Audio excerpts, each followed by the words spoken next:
early in the morning, they went to the table with the black robe, the black shield, and they pulled out the vote.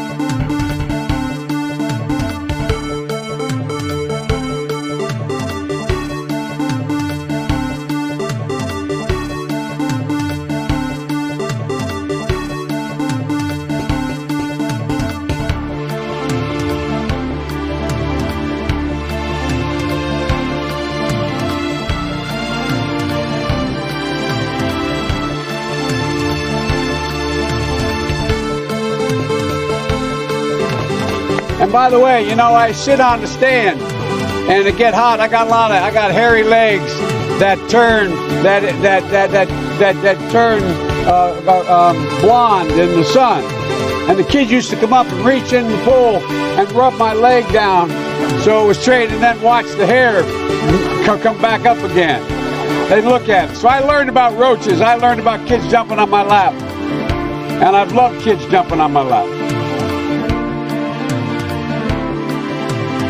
And where it should have stopped is at the deal standpoint, when they thought about it.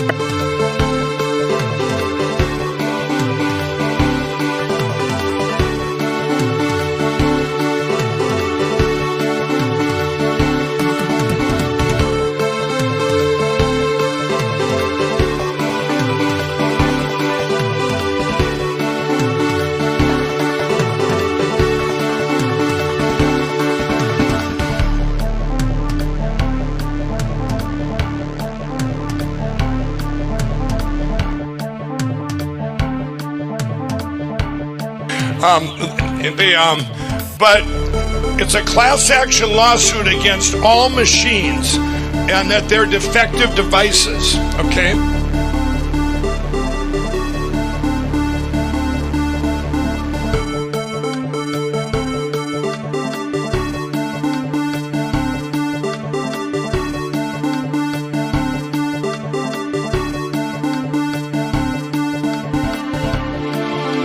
It is time for us to do what we have been doing, and that time is every day. Every day it is time for us to agree.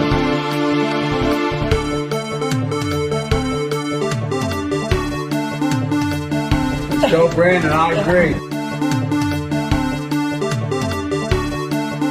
Running against the worst candidate in the history of presidential politics puts pressure on me. Could you imagine if I lose my whole life? What am I going to do? I'm going to say, I lost to the worst candidate in the history of politics. I'm not going to feel so good. Maybe I'll have to leave the country. I don't know.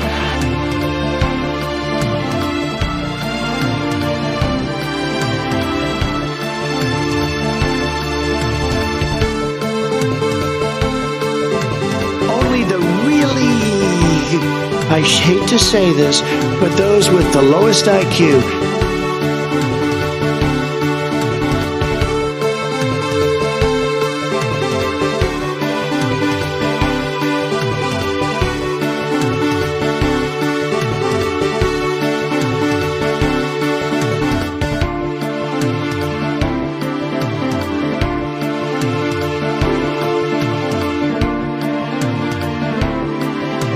and then they have cans of soup. And they throw the cans of soup. That's better than a brick because you can't throw a brick, it's too heavy. But a can of soup, you can really put some power into that, right? And then when they get caught, they say, no, this is soup from my family. They're so innocent. This is soup from my family. It's incredible. And you have people coming over with bags of soup, big bags of soup, and they lay it on the ground, and the anarchists take it and they start throwing it at our cops, at our police. And if it hits you, that's worse than a brick because it's got force. It's the perfect size. It's like made perfect. And when they get caught, they say, no, this is just soup for my family. And then the media says, this is just soup. These people are very, very innocent. They're innocent people. Why attack Sanders? Why, you're getting nervous, man. Why, you're getting,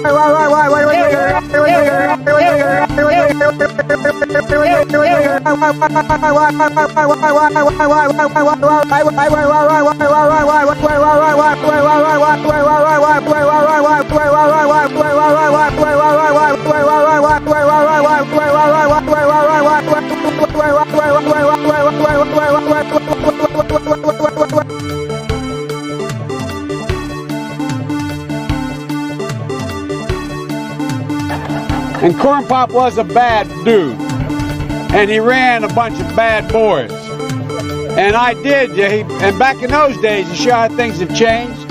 One of the things you had to use, if you used pomade in your hair, you had to wear a bathing cap. And so he was up on the board, wouldn't listen to me. I said, hey, Esther, you, off the board, or I'll come up and drag you off. Well, he came off, and he said, I'll meet you outside. My car, these were all public houses behind it. My car, there was a gate out here. I parked my car outside the gate. And he said, I'll be waiting for you. He was waiting for 3 guys in straight razors. Not a joke. There's a guy named Bill Wright, Mouse, the only white guy, and he did all the pools. He was the mechanic. And I said, what am I going to do? He said, come down here in the basement where the mechanics, where all the pool builder is. You know the chain, there used to be a chain that went across the deep end. And he cut off a 6-foot length of chain. He folded up and said, you walk out with that chain. And you walk to the car and say, you may cut me, man, but I'm going to wrap this chain around your head. I said, you kidding me? He said, no, if you don't come back. And he was right. So I walked out with the chain. And I walked up to my car. And they had, those days, you used to remember the straight razor. You'd bang them on the curb, get them rusty, put them in a rain barrel, get them rusty. You used to remember the straight razor. You'd bang them on the curb, bang them on the curb. You'd bang them on the curb, bang them on the curb, bang them on the curb, bang them on the curb, bang them on the curb, bang them on the curb, bang them on the curb, bang them on the curb, bang them on the curb, get them rusty. And by the way, you know, I sit on the stand, it's jumping on my lap. And I've loved kids jumping on my lap.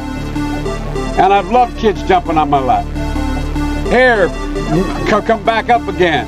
They look at it. So I learned about roaches. So I learned about roaches. So I learned about roaches. So I learned about roaches. So I learned about roaches.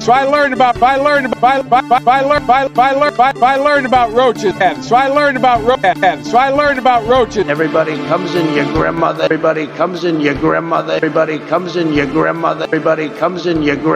Everybody comes in your grandmother. Everybody comes in your grandmother. Everybody comes in your grandmother. Everybody comes in your grandmother. Everybody comes in your grandmother. Everybody comes in your grandmother. Everybody comes in. Everybody comes in. Everybody comes in. Everybody comes in. Comes in. Comes in. Comes in. Comes in. Comes in. Comes in. Comes in. Comes in. Comes in. Comes in. Comes in. Comes in. Comes in. Comes in.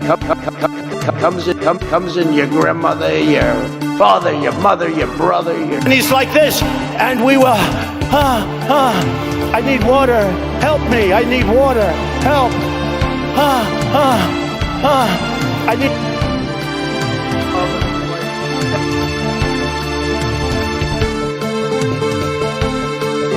I am not up to the job. And I mean that sincerely. It's not like, whoa.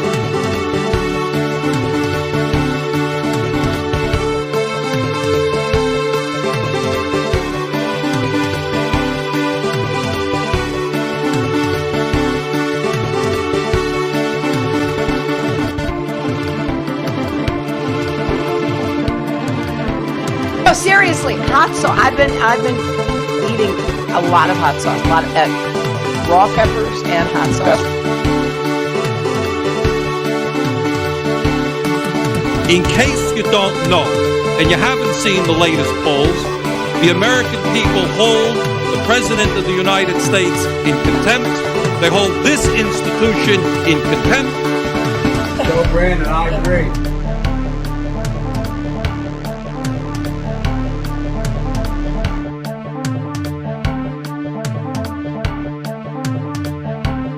Hello, users! Greetings and welcome to another episodic installation of the gosh darn goddamn experience, as it is colloquially referred to as in the year 2022. We have a wonderful, moody, and muggy morning today with Max the dog's paws pitter-pattering on the wood floor, with a show that is about to be shown to you as you all wait in your horrible mornings, clutching to your coffee cups, clutching to your device, phone, tablet, computer, whatever the fuck you're watching on, ready to watch another episodic installation of your favorite hit podcast show. That is right, folks. The Above It All show is here. This is the Above It All show. Throughout that intro, I managed to get some spit on my screen, so I gotta fix that. It's the Above It All show. Today, we got a show going on today for users. I mean, this is a pro-user show. This is a user-friendly show. A pro-user-friendly show. We are in favor of professional users, and we are also just in favor of users. And so, there you go. We got a show going on. So, this is the, I don't even know what, Thursday episode of the Above It All experience, the experiential, experimental Above It All experience on this day, 1697. That's a lot. I should start doing, like, celebrations, like, for every 100 episodes, you know, to, like, make it a big deal, right? Like, every 100 episodes, I'll do, like, a 4-hour special or some shit. I'd have to figure out what the fuck I would do.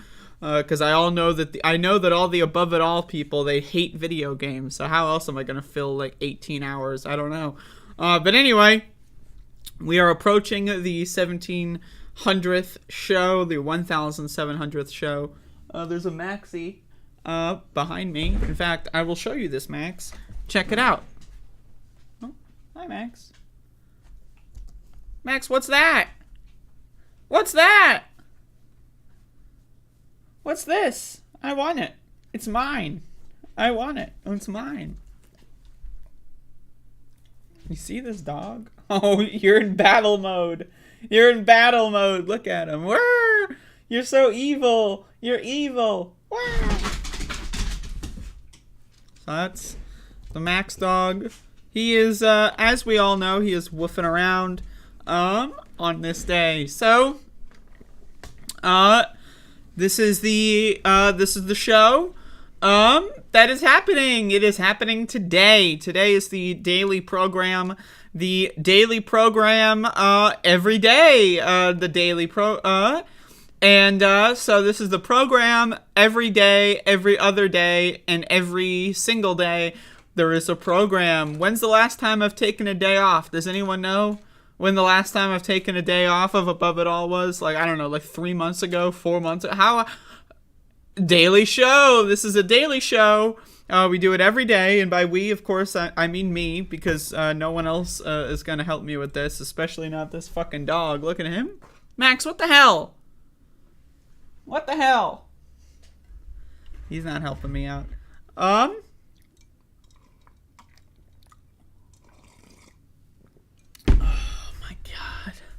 Sweet water. Oh.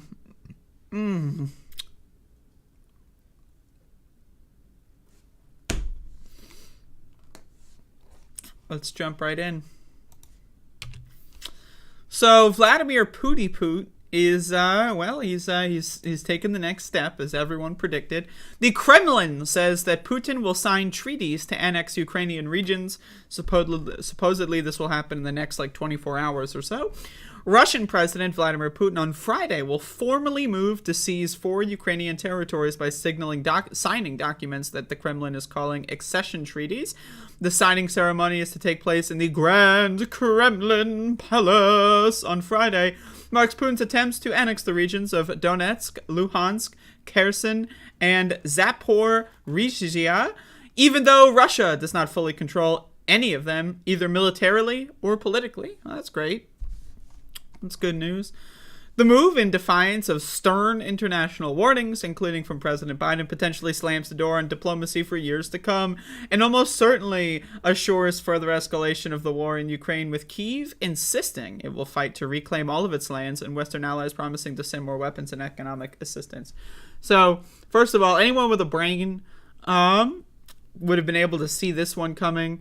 Really, it takes like a very cursory understanding of Russia and Ukraine's kind of diplomatic relations. I mean, you know, I don't know, man. I don't consider myself an expert at all, but all I know is I predicted this shit in February. And I know that there's a lot of people going around town saying that, oh, well, this war is actually, it's a defensive war. That's right. Russia's invading their neighboring country defensively. Oh, okay. Oh, because of NATO expansion. Oh boy. So we're going to go into another country, commit a genocide to defend ourselves. That's a great idea, right? Like, I don't know, man. I think anybody that thinks that Putin is like doing some like 7-dimensional chess here or some shit, I don't know. I personally think they're pretty fucking stupid. It's obvious that Vladimir Putin is an imperialist warmonger. He doesn't give a shit about human life other than his own. Probably not even really much so his own, to be honest with you. I mean, have you seen this guy's health recently? Like, ooh, right? Anyway, so this is a recipe for disaster. Of course, Putin has said if anyone attacks the Russian motherland, he is not afraid to use nuclear weapons. So if he, you know, just wants to call Eastern Ukraine Russia, and then Eastern Ukraine goes into Eastern Ukraine, and then he's going to drop a nuke on them for attacking the Russian motherland. I don't know. It's a little scary. We could all be dead in a week from now. Let's see what happens. So Putin's recent declaration of a partial military mobilization intended to activate hundreds of thousands of reinforcements for deployment to Ukraine, and the sabotage this week of 2 Nord Stream natural gas pipelines in the Baltic Sea have raised fears that Russian leader is readying for a long hybrid conflict with NATO. Russian officials have also warned that it could use a nuclear weapon to defend the Ukrainian territories once they are absorbed into Russia. Great! Putin's move, which is a blatant violation of international law, will further isolate Russia, triggering new Western sanctions. Oh, because the last ones did a great job. But Putin nonetheless appears to hope that a long, brutal war will eventually fray Western support for Ukraine and curtail military and economic aid that is providing a lifeline to Kyiv. So, once again, I mean, Vladimir Putin doesn't care at all about international law. He doesn't care at all. I mean, let's be honest. Let's be real, right? Neither does the United States. Neither does China. Neither does India. Neither do any of these, like, so-called large nations, right? They don't give a fuck about human rights. None of us do, right? But Putin is like, that's what he's doing here. He's dropping all the pretense, right? He's like, I don't give a shit. We all know that we all violate human rights on a daily basis. I'm going to do it out in the open. The United States does it out in the open, and everyone pretends that they're so brave. And, oh, so brave. I mean, look what happened in Afghanistan and Iraq for the last 20 fucking years, right? You know, China does imperialism all the fucking time, human rights abuses, right? All of these major countries do. India, Brazil, Israel, for God's sake, right? So a lot of these countries are constantly committing gigantic amounts of war crimes on a daily basis. Putin is just like, well, I'm going to do it a little bit more strategically than the rest of y'all. And that's pretty much it. That's really what's going on here. He's baiting the whole world into going to war over Ukraine. And that's the thing. It's like, well, is NATO going to go to war over Ukraine? Because if they were, maybe it would have been a better thing to do it 6 months ago. And if they're not, well, then why even bother sending them aid, you know? Or, you know, who knows what's going to happen here? I don't know. My opinion is this is really bad, and we could all be dead in a week, and so let's all thank our dear leaders, the old dying men, the like fucking octogenarian fucking like loser, like low self-esteem, balding fucking men are in charge of this fucking stupid ass fucking world that we live in. Like, again, we have 5 to 10 extremely mentally ill schizophrenic patients just running this whole fucking country, or rather running the whole globe, right? Just 5 to 10 totally unwell, currently experiencing psychosis, people motherfuckers like playing video games, but oh wait, no, it's the real world. They're in charge of us. So great fucking world. You know, it's a great world that we've made for ourselves, but it's all gonna be over soon.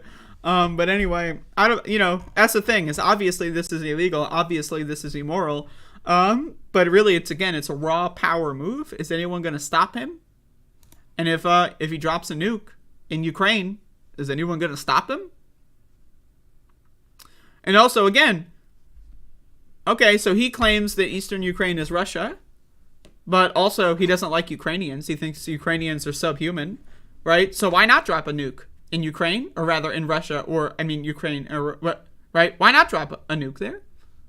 You know, it's in Russian land, according to him, and he doesn't like Ukrainians, right? Why not drop? Oh, we're just testing. We're just testing our nuclear capabilities within our borders. Just happens to be on the Ukrainian population that we just held captive a couple days ago. Just, you know, totally by coincidence, you know. But anyway, shit's getting pretty crazy. I don't know, man.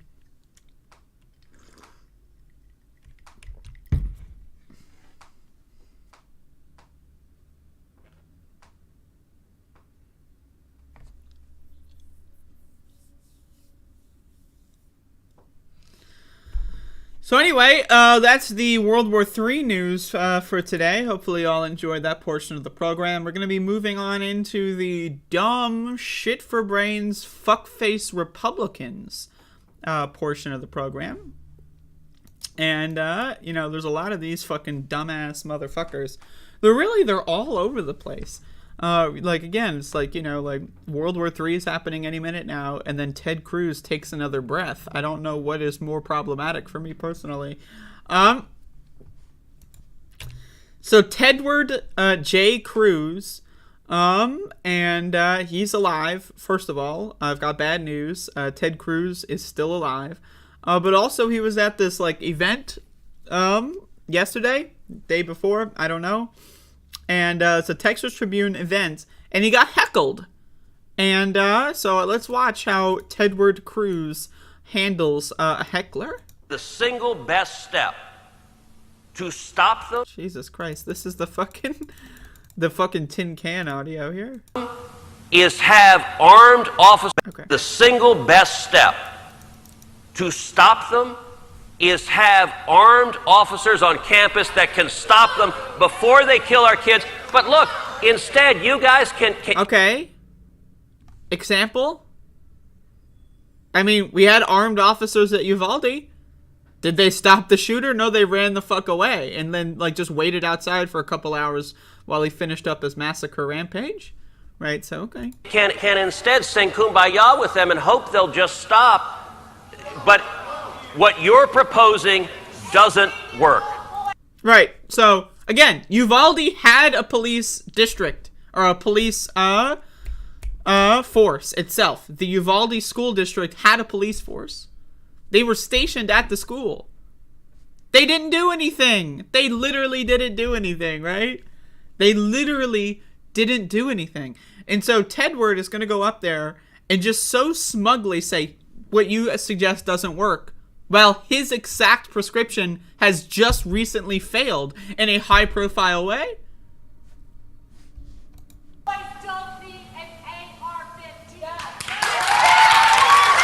So anyway, someone screamed, no 18-year-old needs to buy a gun. But again, Ted Cruz, really, I think people kind of understand just how garbage he is.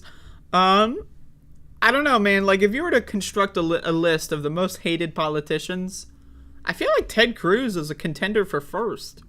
You know, I feel like Donald Trump is first. I feel like it's pretty hard to come up with a more hated politician than Donald Trump.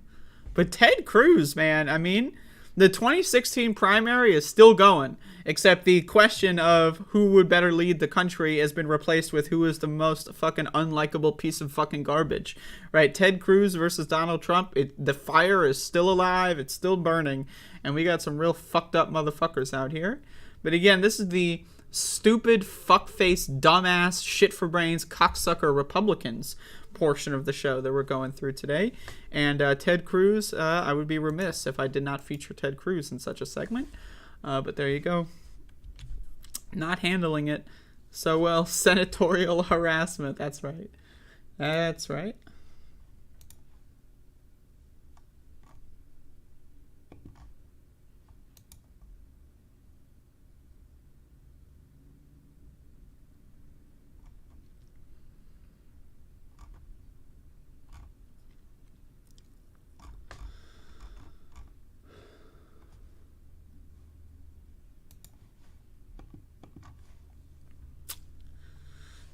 Hierston, spelled with a Y.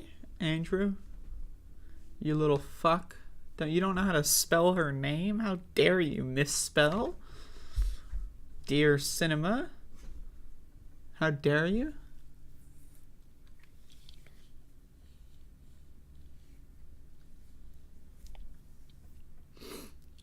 Karen Cinema. There you go. All right. So there are new allegations about the Orange Man that came out a couple of days ago. The Orange Man, not particularly such a good guy. Now, of course, I'm talking about the failed President Donald J. Trump, aka the Orange Man. He's a failed president, and he also failed to get reelected because he lost the 2020 election. He's a loser. He's a total fucking loser. So a new book has come out that has some new allegations. Trump saw staffers of color at the White House and assumed they were waiters. New book says. Interesting. It was January of 2017, and a newly inaugurated President Donald Trump held a reception at the White House to meet with top congressional leaders. Whores, doivors were on the menu, and the new president turned to a row of racially diverse Democratic staffers and asked them to retrieve the canapes, according to a new book. Now, I don't know what whores, doivors, or canapes are, of course, but, that's great. Why don't you get the food? Trump told staffers for Senator Chuck Schumer, Nancy Pelosi, and others, according to the New York Times reporter Maggie Haberman's new book, Confidence Man. Then White House Chief of Staff Reince Priebus rushed to correct Trump's remark, telling the then president that he just addressed top congressional aides before going to find the actual White House waitstaff. Trump's remark to the staffers is just one example of Trump's casual racism, detailed in pages of Confidence Man, reviewed by Rolling Stone. For example, later in the same meeting, Trump told Schumer and Pelosi that ballots cast by illegals were the only reason he'd lost the 2016 popular vote to Hillary Clinton. Haberman reports. After an awkward silence, Pelosi interjected, "I don't believe so, Mr. President." I love calling him a Mr. President. If I ever met a president, you bet your sweet ass motherfucking bip ass bippy, I would never be calling that motherfucker Mr. President. Go fuck yourself. And that same goes for Madam President. I'm not calling you president. I'm calling you Jack. I don't give a shit who you are. I don't give a shit what your gender is. I don't give a shit what your fucking name is. I'm calling you Jack. That's it, okay? The book describes Trump's relationship with Kara Young, a model he dated for multiple years who had a black mother and white father. Soon after meeting Young's parents, Trump joked that she had inherited her beauty from her mother and her intelligence from her dad, the white side. Trump laughed at his own joke. Young didn't, and according to the book, voiced her displeasure. Young in a 2017 series. All right, this just goes on. But anyway, so some new stuff from this book. Don't buy these stupid ass books. Just read the articles instead. But this was trending. This is the latest. Oh, can you believe that the Orange Man thought that all black people were waiters? Can you believe it? To me personally, I'm shocked. I'm really shocked by this. I would have never seen this coming. I mean, I know Donald Trump loves using racism as a policy platform, but to think he's personally racist? Oh, dear heavens. How dare the president do such a thing? So clearly there must be some mistake here because, the Orange Man would never say something like this, right? Anyway, there you go. So new update.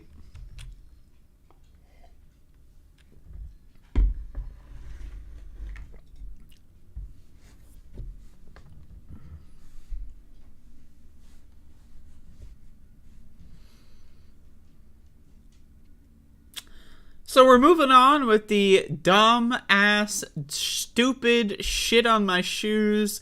Like in movies when the camera zooms in on something really small and it turns into a fucking, anyway, so we're zooming into the shit, in this one.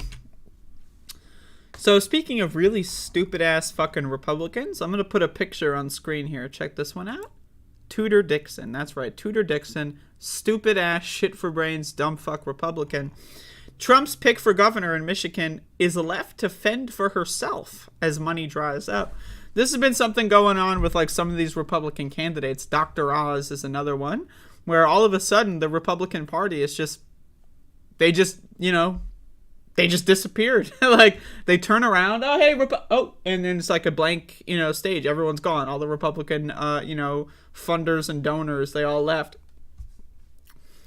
Governor Gretchen Whitmer and her Democratic allies are clobbering Tudor Dixon and the Republicans in ad spending, and no one seems ready to come to Dixon's rescue. So first of all, I want to say this thing real quick before we get into this article. I made a video about Tudor Dixon about a week ago or so. It's got like almost 1,000 views, and it's got like a bunch of comments from people that are telling me that apparently the FBI orchestrated Gretchen Whitmer's kidnapping. Like it was all the FBI that did the whole thing, and there's actually no one who wanted to kidnap the governor. It was all just an FBI plot. And I got like literally, I'm not even joking. You can go look at that video. Go look at my most recent Tudor Dixon video, and you can look at the comments, and it's like literally hundreds and hundreds and hundreds of these comments about how the FBI plotted against Whitmer, and it was fake. It was fake news. Some other fucking shit. Now, so if anyone's clicking on this video and you're one of those people, I'd like to ask you a couple of questions. One, do you understand how undercover policing works? And two, do you have an IQ rating? Like, just not like what is your IQ rating, but do you have an IQ rating? Like, are you even on the chart? So those are my two questions for those people if they're watching.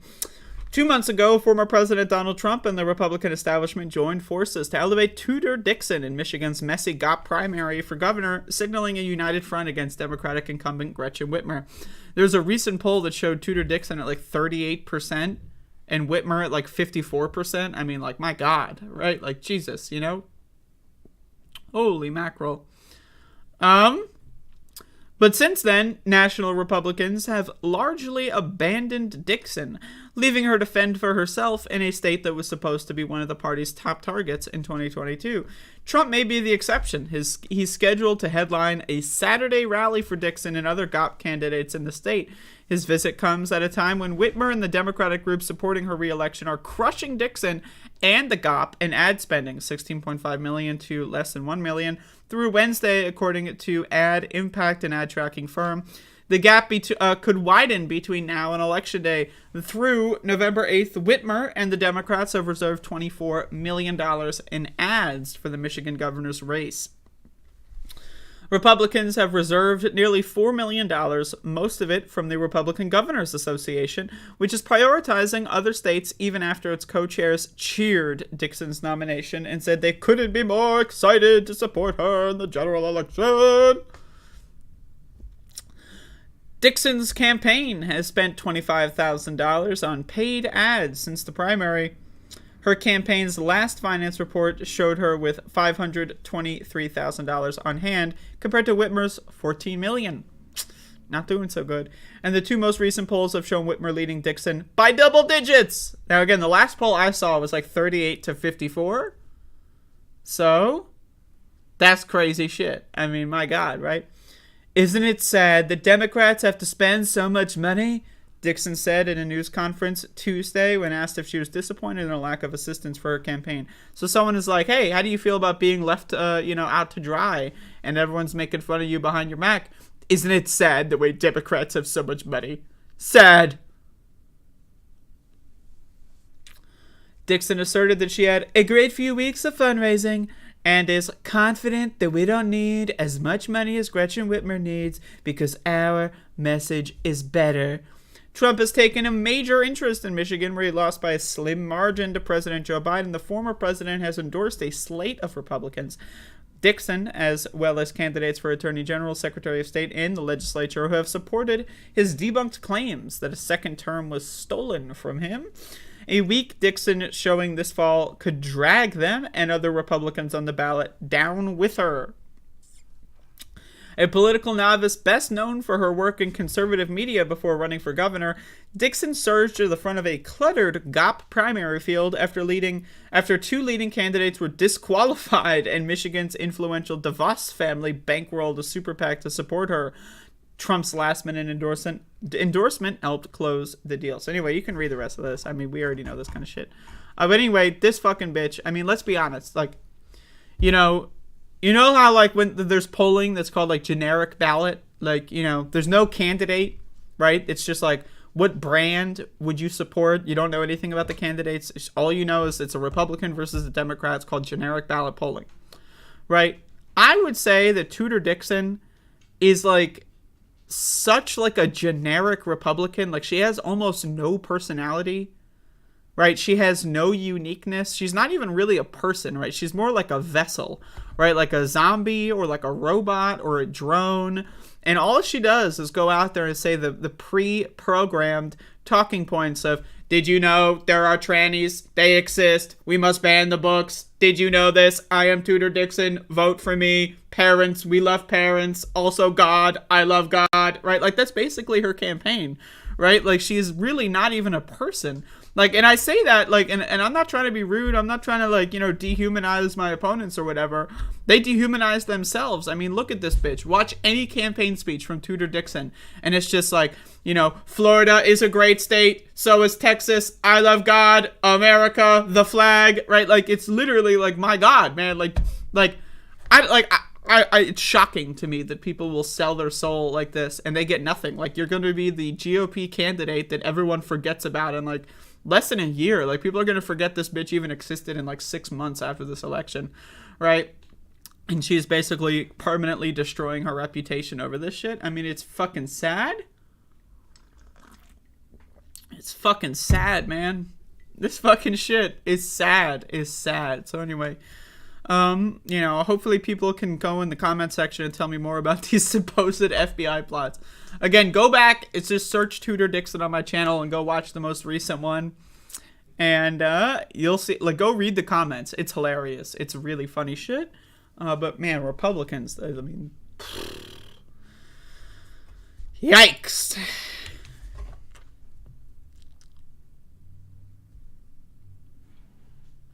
Whenever I'm in a car, I love to listen to AM radio. I love conservative talk radio because it's always so funny. I was listening to this conservative talk radio station in North Carolina a little bit. And this is like, I want to say this is around the 2020 election. And it's just nonstop. Like, the illegals, there's illegal immigrants, open borders. There's open borders, and they never, like, you know, they can never really cite where the open border is, the leaky border. They don't know where it is. They also can never cite any statistics about illegals or anything, right? But they're very concerned about it. And inflation and the economy, right? Like, oh, inflation is coming, but if you vote for Trump, inflation's going to stop, apparently. But anyway, again, yeah, these Republicans, man, they're fucking hilarious. I do not have a car, Donald James. Donald James is such a fucking moron that they think the only way to listen to AM radio is to own a car. Like, that's how fucking stupid Donald James is. Like, Jesus Christ. Jesus fucking Christ. Only the really, I hate to say this, but those with the lowest IQ. I mean, come on now. Anyway, we got a show, doing a program. This is the Above It All show. And we're doing the Above It All show. This is Above It All 1697.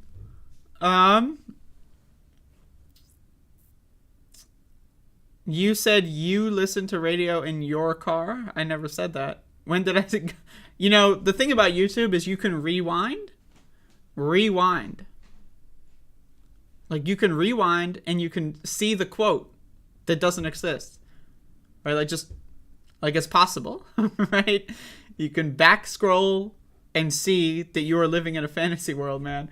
I don't know what to tell you. I don't own a car. I've never owned a car. I don't know how to drive. So why would I own a car? Now, I've been in cars. That's true. I've been in cars.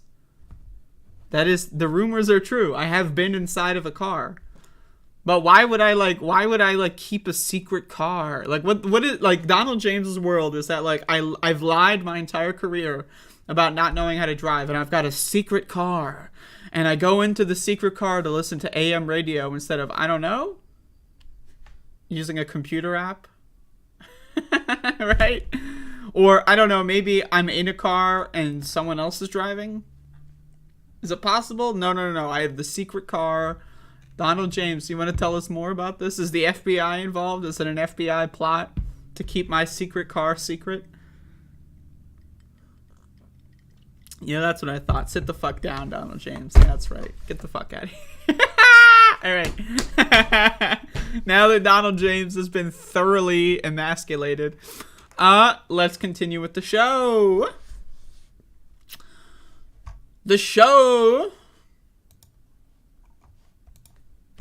So Dr. Oz was on a podcast of some kind and really said some interesting stuff about John Fetterman, his Democratic opponent, who is also the current lieutenant governor of Pennsylvania. And so Dr. Oz really has not been having a good campaign.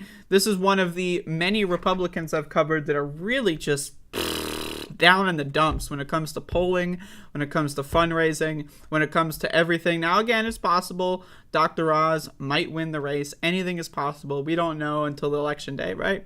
But anyway, this is what Dr. Oz has to say about John Fetterman. This was, I guess, on the Ruthless podcast. I don't really know what this is on, but this is audio. I want to push back on the costume a little bit because it's an interesting phenomenon. I was stunned by it as well. But it turns out that if you're a far left radical with the belief that this country is irredeemably stained, you just want to break it apart. Just bust America, crack it to its base, break it asunder, and rebuild it with your toxic ideology. That's what he stands for. When he dresses like that, it's not an accident. He's kicking authority in the balls. Yeah. He said, hey, I'm the man. I'll show those guys who's boss. So real quick, I just want to say this much. I am in favor of destroying America. I hate America, and one of my lifetime goals, I want America to stop existing by the time that I die. If I die and America's still around, I will have failed. So I fucking hate America. So Dr. Oz is describing me there. But you know who he's not describing? John Fetterman. And now let's ask about this costume. What is this costume that John Fetterman wears? He often goes to campaign events and rallies and wears like basketball shorts and a sweatshirt. That's his costume, right? Wearing a fucking hoodie. That's the costume that Dr. Oz is referring to here. Hey, I'm the man. I'll show those guys who's boss. I'm going to not allow any traditional path to succeed, because by breaking some parts of it down, I can break it all down. That's the deeper message he's delivering. So, okay. Hold the phone here. So John Fetterman, by wearing basketball shorts and a hoodie, is secretly signaling to the Antifa sleeper cells that the time has come to destroy America. Now, I want to listen to this whole thing again, right? But I'm going to go grab a photo of John Fetterman real quick. I'm just going to grab a photo of him to put on screen while we have this audio. So just give me a second here. Should have done this sooner, but I didn't. So what are you going to do?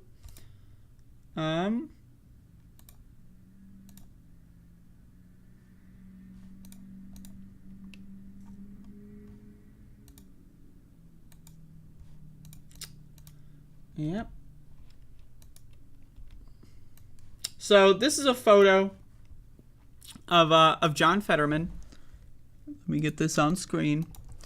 And so I want to play once again this audio here.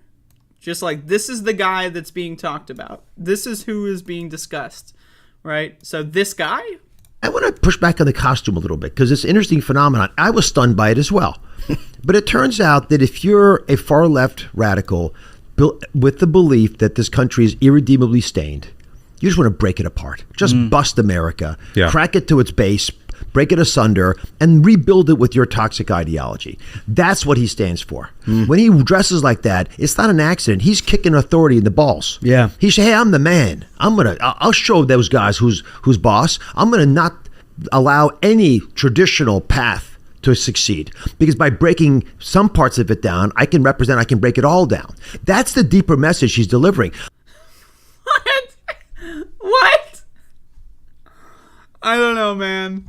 I don't know. Personally, the suit and tie thing, that's not, it doesn't really do much for me. I understand, that the suit is like a thing in America or just in human culture. I don't know why, really.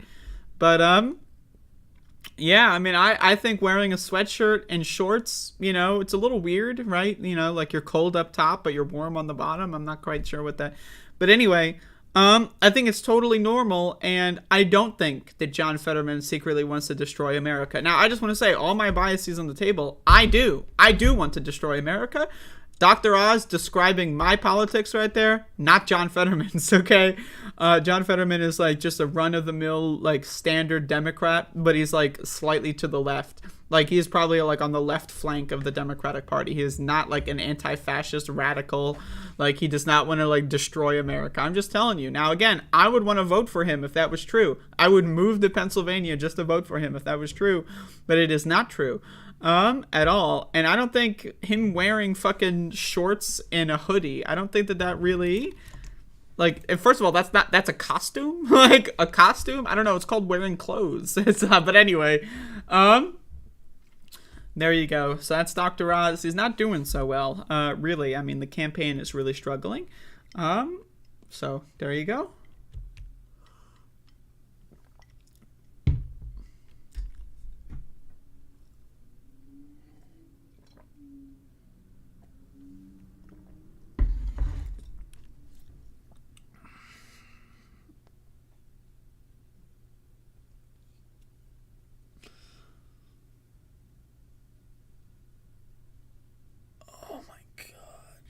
Oh, now that was a stretch. Did anyone see that?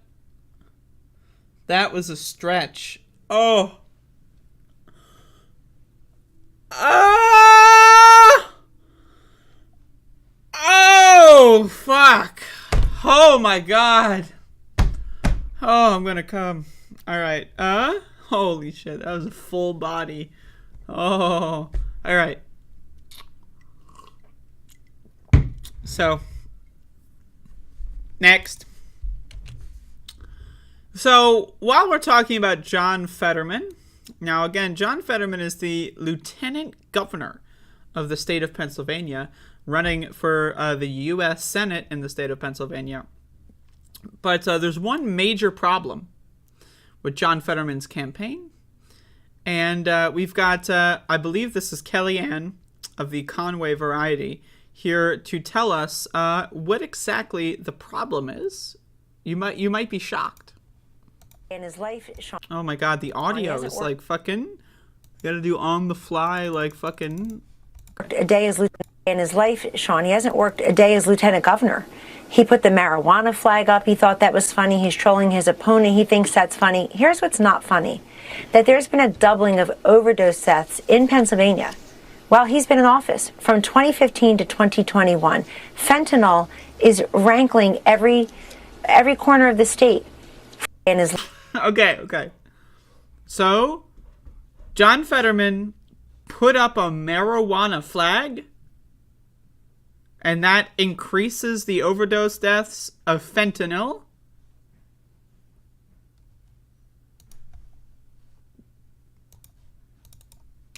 Only the really, I hate to say this, but those with the lowest IQ. Okay, I want to listen to this again, because this is bizarre, okay? And I got to turn the volume up, because, like, Jesus fucking Christ, right? Listen to this again. Life, Sean, he hasn't worked a day as lieutenant governor. He put the marijuana flag up. He thought that was funny. He's trolling his opponent. He thinks that's funny. Here's what's not funny: that there's been a doubling of overdose deaths in Pennsylvania while he's been in office from 2015 to 2021. Fentanyl is rankling every corner of the state. Okay, so now again, the idea that they're trying to convince you that marijuana and fentanyl are the same thing. And also, this is not a state of Pennsylvania thing. This is happening all across the country. Now, do you want to know why fentanyl is so dangerous? why is fentanyl so dangerous? It's because of our drug laws. Our drug laws create black markets. People want drugs. So they go to a black market to get them. The black market is not regulated well. In fact, guess what? It's not regulated at all. Why? Because it's a black market. So if someone is looking to buy any drug that is illegal, cocaine, meth, heroin, whatever, pills, right? There is a good chance that they can buy something that has been cut with fentanyl. Now, why would someone create any kind of drug like meth, cocaine, and cut it with fentanyl? That doesn't make any sense, right? A lot of people think, oh, that doesn't happen. Why would you cut an upper with a downer? It doesn't make any sense, right? The real reason why they do it is, one, it's cheaper, and two, they can get people chemically addicted to their product, right? Because there's a good chance that someone will overdose because they don't know what drug they're taking, right? But there's also a good chance that they won't overdose, but they'll become addicted to fentanyl for the rest of their lives. And that's why fentanyl is used in a lot of black market drugs. This has nothing to do with marijuana. In states where marijuana is legalized, drug overdoses go down. They go down. Why? Because people, some people can just get high on weed, and that does the trick for them. But also, it's because it's taking a black market drug and turning it into, I don't know, like whatever the term, regulated white market. I don't know, like white market sounds stupid. I mean, so does black market too when you think about it. But you can go to the store and you can buy totally regulated, totally legal marijuana, right? And that's safer for you. In the same way that it's safer if, let's say, you're hooked on pain pills, it's safer to get them from a pharmacist than it is to get them from a street dealer. Why? Because you can tell what's in it because it's regulated, right? So again, I don't know, man. These people, they really, really, really, really want marijuana to be scary. But I don't think it is. I don't think marijuana is scary. I really don't. And also, again, how many people overdose on alcohol? Is there an alcohol flag? Do people wear the alcohol flag or put that up? I don't know if there is one. How many people overdose with alcohol every year? Every day? How many people die because of someone who was drunk driving or someone who got aggressive when they were drinking? Right? Like, again, I don't know, man. This is a failing strategy. But Fox News, they're addicted to the anti-drug propaganda. And it doesn't stop there. Let me tell you that much.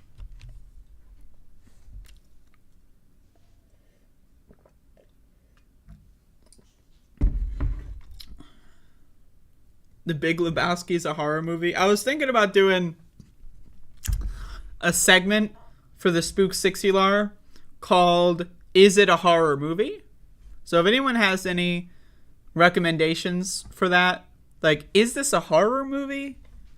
And then the whole segment is that, like, pros, like, it is a horror movie list and it's not a horror movie list, like, with the reasons. So let me know if anyone's interested in that.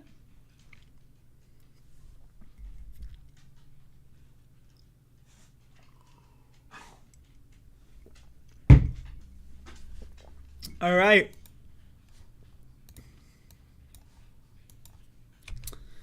Fox News is really afraid of drugs. They're also afraid of Halloween. So this has been a theme that has been happening really all across America for the last, since Halloween was invented. And it's conservatives complaining about trick-or-treating. Now, I have a question here. What the hell is going on with the war on Halloween? Personally, Halloween is the only holiday that I celebrate in any fashion. I love Halloween. So why is my culture under attack? Why is my culture under attack by Fox News? So now we've moved on from weed gummies to rainbow-colored fentanyl. That's right. Your kids are going to trick-or-treat and get rainbow-colored fentanyl and then die. Let's watch. Masks and gloves, and then they pill it up in plastic, and then they distribute it. It's very hard to detect. Dana, I mean, young children now going out to trick-or-treat. I mean, basically, parents have a decision to make. You don't let your kids get that candy. It doesn't mean the person giving it out is intending to harm. You throw away all the nerds and the sweet tarts. Yeah. That's the end of it, Jesse. Or, Go ahead, Dana. or you decide there's not going to be massive Halloween. So my question is, sweet tarts, debatable, but does Jesse Waters know what nerds are? Does this look like nerds to you? Like, I mean, like, what? Like, this motherfucker is so out of touch, he doesn't even know what candy looks like. Now, again, I'm not saying you should eat candy. My opinion, Halloween is the one and only exception where candy is okay. But, nerds? What? I mean, like, we can have comments and concerns about nerds, but let's be honest. This looks nothing like nerds at all. Not even close. Not, like, literally, like, you'd have to be a fucking dumbass idiot to fucking think that these are nerds. So I'm just throwing that out there. So what the fuck? Is intending to harm. You throw away all the nerds and the sweet tarts. Yeah. That's the end of it, Jesse. Go ahead, Dana. And look at him. He's so proud of himself. Like, look at this guy. Like, look at this guy. He's like, yeah. Throw out the nerds and the sweet tarts. Yeah. Woo! Like, look at his face. I'm gonna look at him. He is proud of himself. He is like, oh, fuck. That was it. That's the career maker. I just made my career. That's it. My life is over. That is the peak of my journalistic career. Check this out. Look at his face. You throw away all the nerds and the sweet tarts. Yeah. That's the end of it, Jesse. Go ahead, Dana. Or you decide there's not going to be massive Halloween parading. There's going to be small groups with families that we know. We're going to do this in our backyard, and that's how, or in our basement, Sounds and that's like how we're going to do it. What? Why are we doing our Halloween in our basement? What the fuck? Okay. This fucking stupid ass bitch is like, everyone get your kids and bring them all to my basement. We're gonna do Halloween in my basement. What? To be small groups with families that we know. We're going to do this in our backyard, and that's how, or in our basement, Sounds and that's like how we're going to do it. I don't understand. So 300 people a day. 300 Americans a day are dying. Do you remember what? There's going to be small groups with families that we know. We're going to do this in our backyard, and that's how, or in our basement. Sounds and like What? What? What the fuck? I don't even know how to respond to that, so I'm just gonna end it there. But again, Fox News, I am speechless. They have befuddled me, utterly and entirely. Thank you, Andrew Kohler, for the messageless super chat. I appreciate that. And yeah, there you go.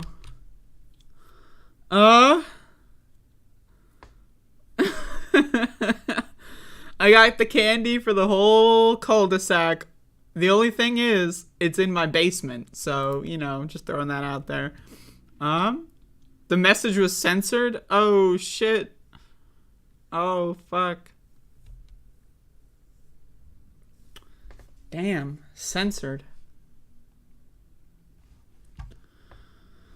So anyway, that's the news portion of the show. That's what I had lined up. I don't know what else is going. I'm sure there's plenty more shit I could talk about, but yeah, I'm definitely going to be like leaning into the Halloween stuff. Because there's so many, every year there's always so many funny ass segments. So this year I'm just gonna lean in on it, because right wingers, man, they're just dumb as hell. Gonna watch the next J6 hearing. What's the headliner? Like, why would I watch it? Is it Guinea? Is Guinea up there yet? What the hell's going on with Guinea?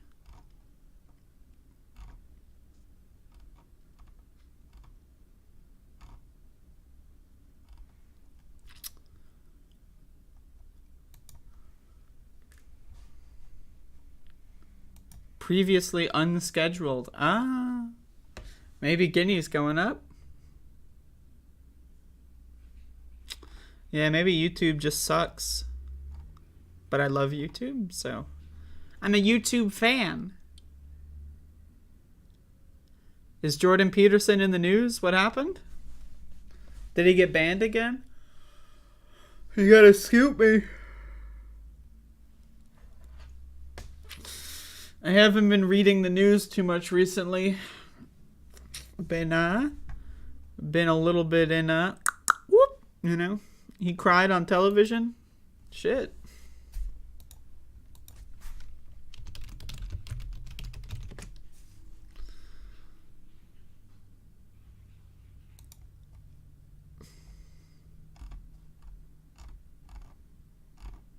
Where can I watch this?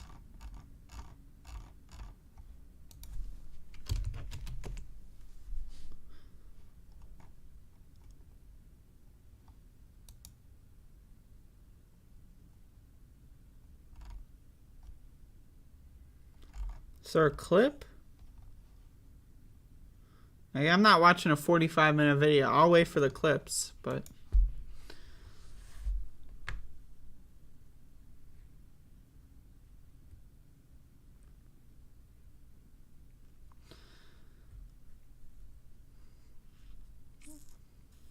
Is Russell Brand still doing like the vaccines cause autism bit? Because it's not funny. It wasn't funny. And he should learn how to read the room.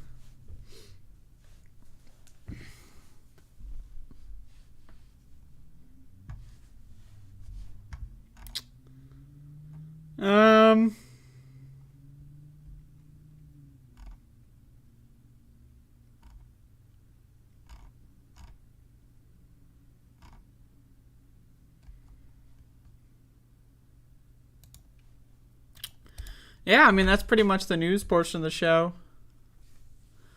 I'm going to be doing a movie review pretty shortly. If anyone has any questions, comments, or concerns, I'll look at the Peterson shit tomorrow.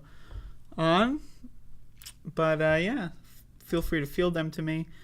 Once again, quick updates. Tomorrow, I will be starting the video game portion of the Spook 60lar. I'll be playing through an entire Halloween spooky classic tomorrow evening. I don't know what time yet. Tomorrow afternoon, I am getting my COVID-19 bivalent booster shot. And so I'm not sure how that is going to affect me quite yet. You know, we'll see. I mean, it could be a nothing. You know, the first two shots I had were pretty minimal.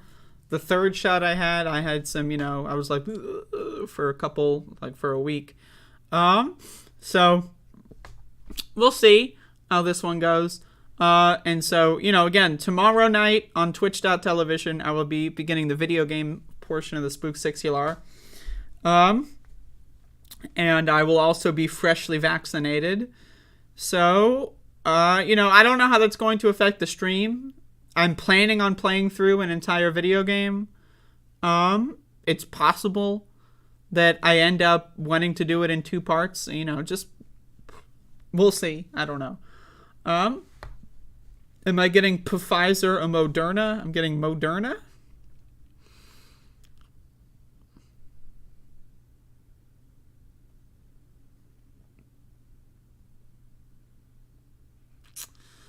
But, yep, that's a thing. I'm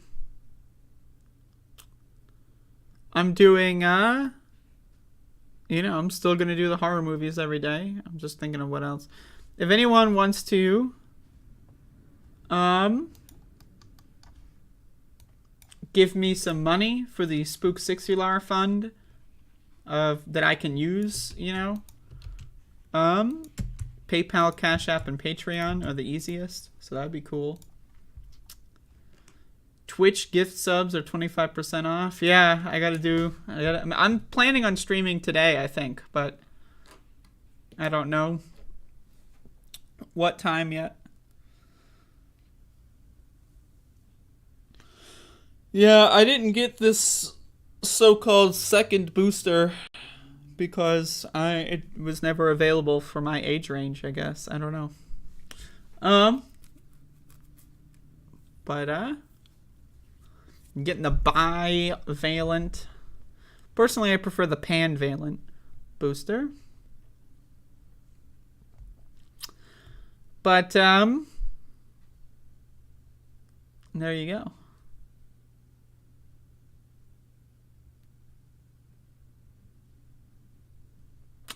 All right, y'all. Let's talk about a horror film. So yesterday I watched a horror movie. At least I think it's a horror movie. I'm not sure. Just kidding. I'm pretty sure. And it's called Insidious. So I have heard of this movie before. I've never seen it, but I have heard of it.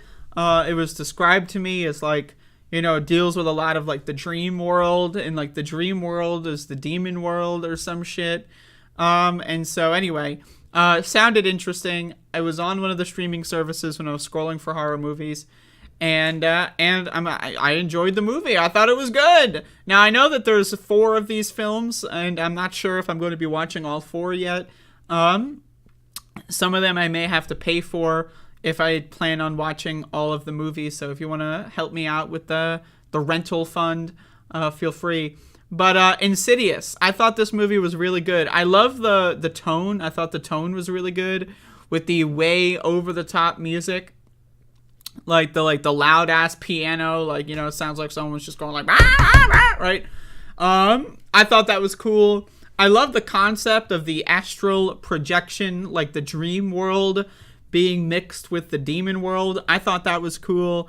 I also, like, I thought that this movie had some really good scares in it. I thought the demons looked cool, especially the red-faced fucker, like when he was crawling on the walls and when he's hanging out in the ceiling and when he's like hiding behind something. Like, I thought all of that was really great. I mean, I, like, personally, you know, this movie really combines like the goofy kind of shit, like the, you know, it's hard to make a scary movie that's 100% horror, right? Because, you know, sometimes, like, you know, things are a little silly and they get goofy unintentionally, right? And then it kind of like maybe takes you a little bit out of it.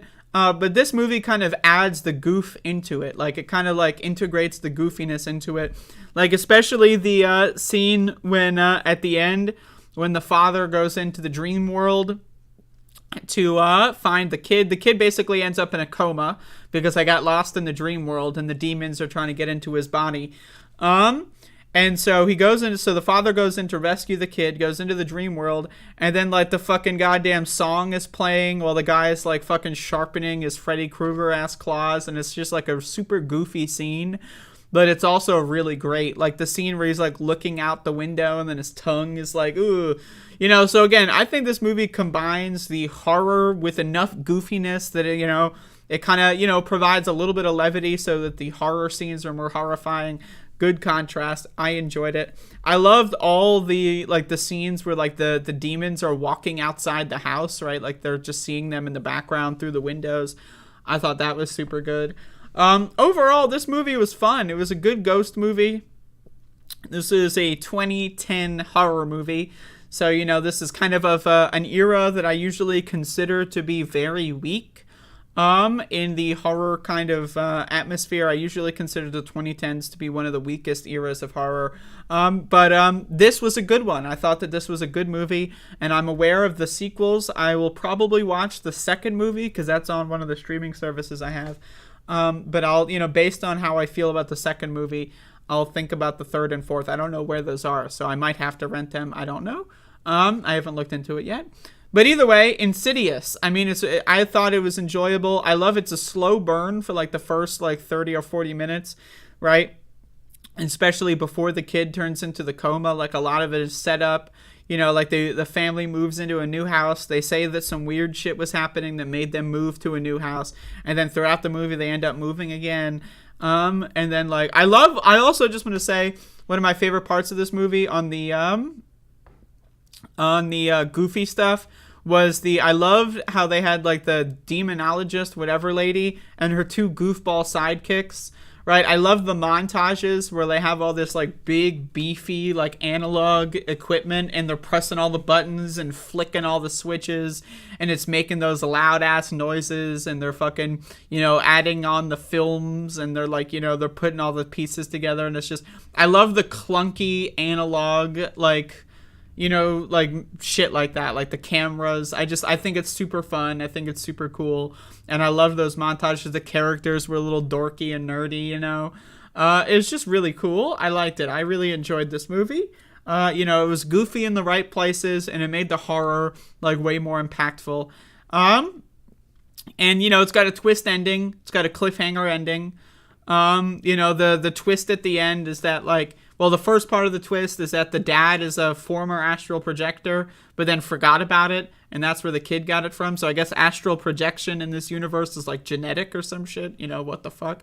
But anyway, so then the kid gets it, and then they have to, like, make him remember so that he goes into the dream world, and then, like, basically, like, a ghost from his childhood, you know, like, you know, there's an ending. He interacts with a ghost from his childhood, and then it leaves a cliffhanger for the second film. Overall, I thought this movie was very good. I enjoyed it, you know? Again, I love, like, the horror that doesn't take itself so seriously, too. You know, because, again, a lot of, like, 2010s horror is, like, horror that takes itself way too seriously and is not that good or scary, and then, like, overuses jump scares. This movie had a lot of jump scares in it, but a lot of the jump scares were, like, the fake jump scares, you know, where, like, the music is just weird, and then it kind of, like, you know... It you know, it just says, like, oh, there's no jump scare, it's just the music. We just decided to, you know, smash our fist on the piano for no reason. And again, I just thought this was a good movie. I enjoyed it. I'm trying to think of other good moments. I just love the whole dream world stuff when they're walking around the dream world. Again, I love lucid dreaming. I love the dream worlds. I'm a huge fan of that stuff. And so I was into that. I loved the dream world aspect of this. I love, like, the early parts of the movie where it's just the mom who's home alone most of the time because the dad's, like, overworked or stressed or whatever. He's, like, napping on the job. And so that's cool. And, like, her, like, kind of, like, she's, like, alone, home alone, and she's dealing with all the ghosts. And then eventually, like, the dad is like, okay, I'll believe you. Then they move, you know, and then, like, the mom is like, oh, I know this demonologist. And I just love those characters. I think that they're really, really fun. And overall, yeah, I think that this has good characters, you know, the characters aren't great, you know, there's not, like, you know, it's not a masterpiece by any stretch, right? But the characters are good enough. I like the nerds. I like the demonologist. And I love the demons. The makeup on the demons all look really good. It's just, you know, overall, it's a pretty solid horror film. Definitely stands out for the era that it was filmed and produced in. So Insidious, I would recommend watching it. And there you go. I have seen Malignant and I have seen Conjuring. I've seen, like, maybe, like, 1 or 2 Conjuring movies, but I know there's, like, 9 trillion of them. And they've got, like, the same lead actor as this movie, so... but I have seen Malignant. That was really good.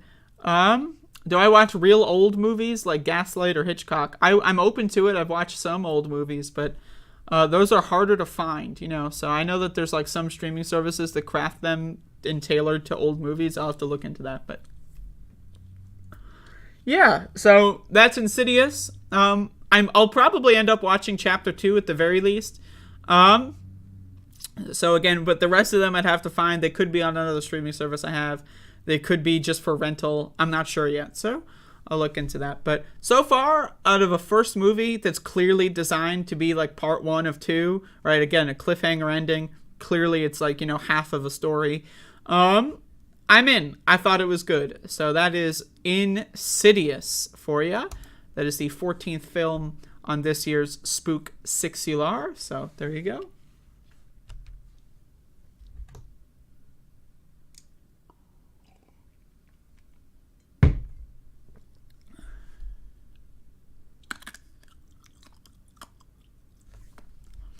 All right, it's the Q-cock portion. We're cocking it up. We're cocking with our Q's. It's Q-cock, folks. Questions, comments, or concerns. If you got anything for me.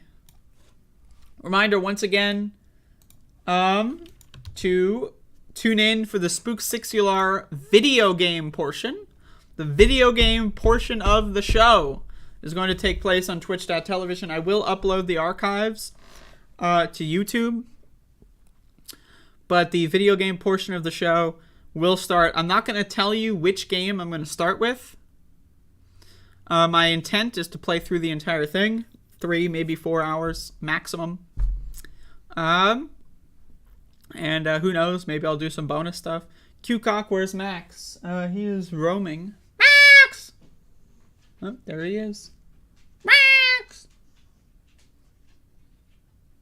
Max!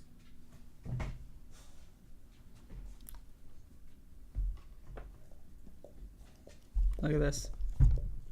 Look at this. Isn't that crazy? Anyway, how am I doing? I'm doing great. You know, I'm doing great. Hello, DS. But yeah, so I will be playing, now again, tomorrow, I'm basically, my plan for the day is go get the booster shot, come home, get high, and start the stream. So it's pretty much going to be like, you know, like maybe an hour after I actually get the shot. So you might see some live development of, you know, side effects or you know, pain in my arm.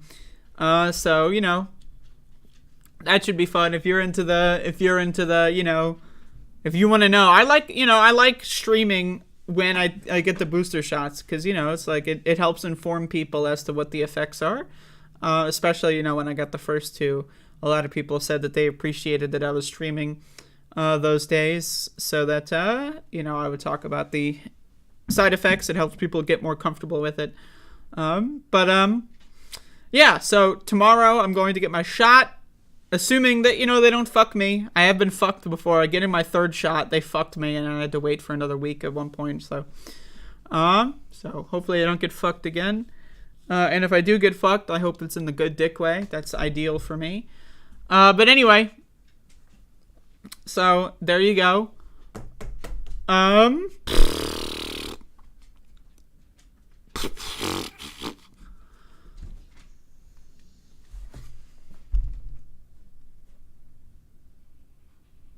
Maxie, look at the camera.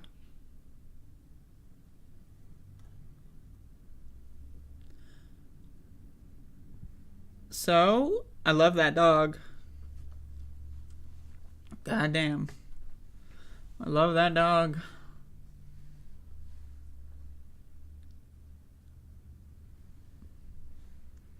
Here's some dog stories, some Max the dog stories.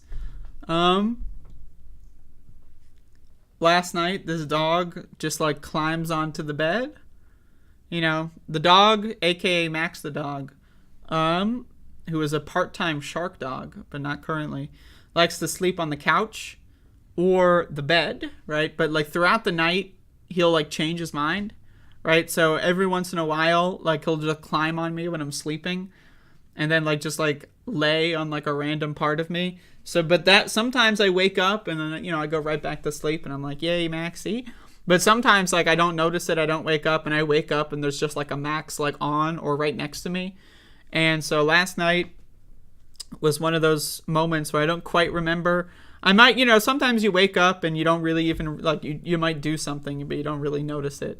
So anyway, so I woke up and there was a Max basically right next to me, and he was like snoring in my face, and I was like, whoa, you know, is that a ghost or something? Nope, it's Max the dog snoring into my face.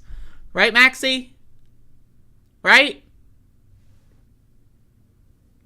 You can't see it, but his tail is moving. But that is a Max dog. He is a dog, and I love that dog. That's pretty much all I have to say. Max the dog loves walking on me with his claws. That is true.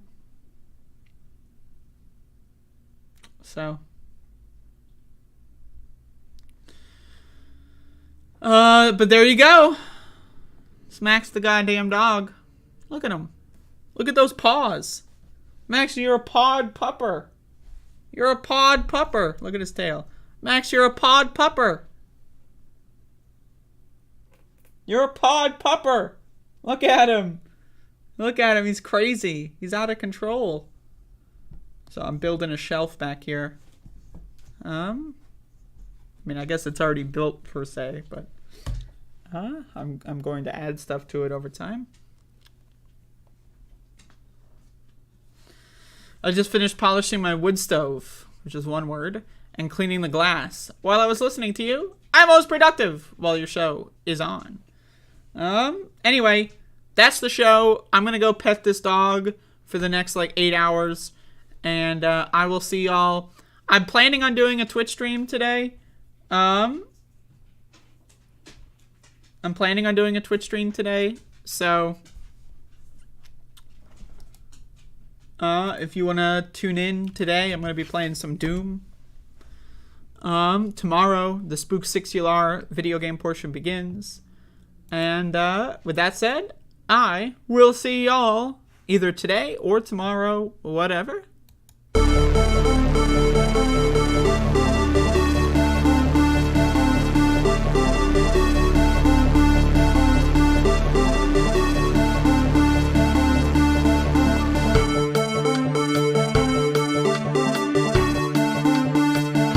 Running against the worst candidate in the history of presidential politics puts pressure on me. Could you imagine if I lose my whole life? What am I going to do? I'm going to say, I lost to the worst candidate in the history of politics. In the history of politics. I'm not going to feel so good. Maybe I'll have to leave the country. I don't know. 'em.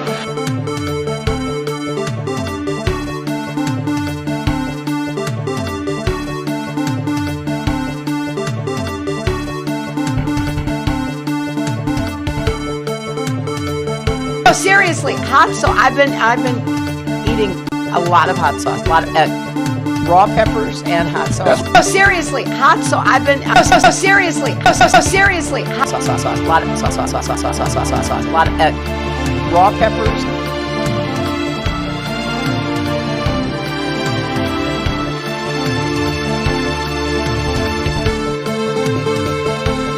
$7 million for reef fish management, $25 million to combat Asian carp, $2.5 million to count the number of amberjack fish in the Gulf of Mexico.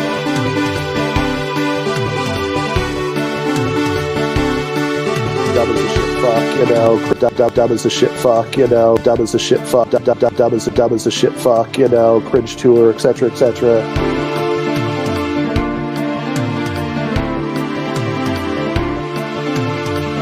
Everybody comes in your grandmother. Everybody comes in your grandmother. Everybody comes. Everybody comes in. Everybody comes in. Everybody comes, but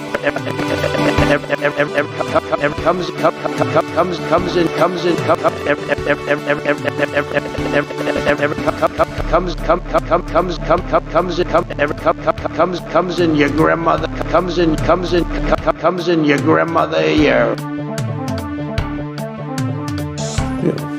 I eat extra sharp. That's what I eat.